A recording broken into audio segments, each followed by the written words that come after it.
po sa ating lahat. So, isa po ito sa mga nagpapatunay kung ano po talaga ang totoong nangyari kay Carla. Kung bakit wala po siya sa event ng ALM.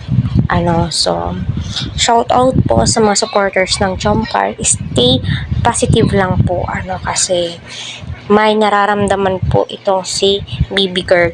Hirap naman po kapag pilitin kasi katawan po niya yan eh.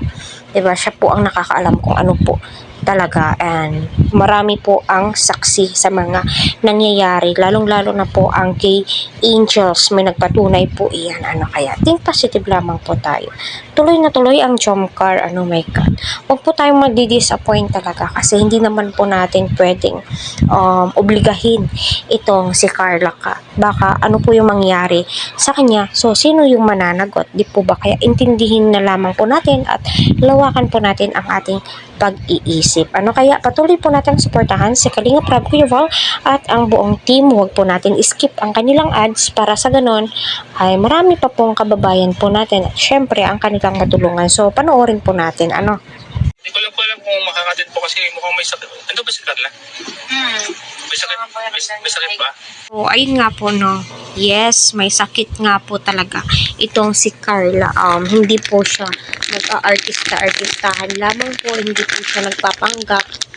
Kasi may mga nagsasabi, sa mga basher ni Carla dyan, yung mga may edad na, mga senior citizen, grabe kung makapagsabi.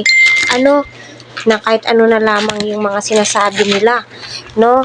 Na nag-aartihan kasi ayaw na mag-vlog, may God, walang katotohanan po yan. So, panoorin muna natin. Kung may sakit si Carla, kawawa naman. Siguro na stress sa pag-aaral, overprotect din, So, ayun nga po, no. Nung una pa man, nung enrollment niya po, sa nursing, alam naman po natin na stress na talaga si Carla. Alam niyo, nursing nakaka-stress. Kaya nga, nag-switch siya ng teacher, no. Nung 19, start po ng klase nila. Kaya unawain na lamang po natin. At alam ko sa mga Jomcar dyan ay hindi po sila basta-basta nagsasalita at nang babash kay Carla. Alam nyo, yung mga basher ni Carla, aabang lang po yan ng pagkakamali para may masabi. Siyempre, gigising na maaga, sayang kung hindi siya makakapag-attend. Marami po naman nag-aabang sa kanila.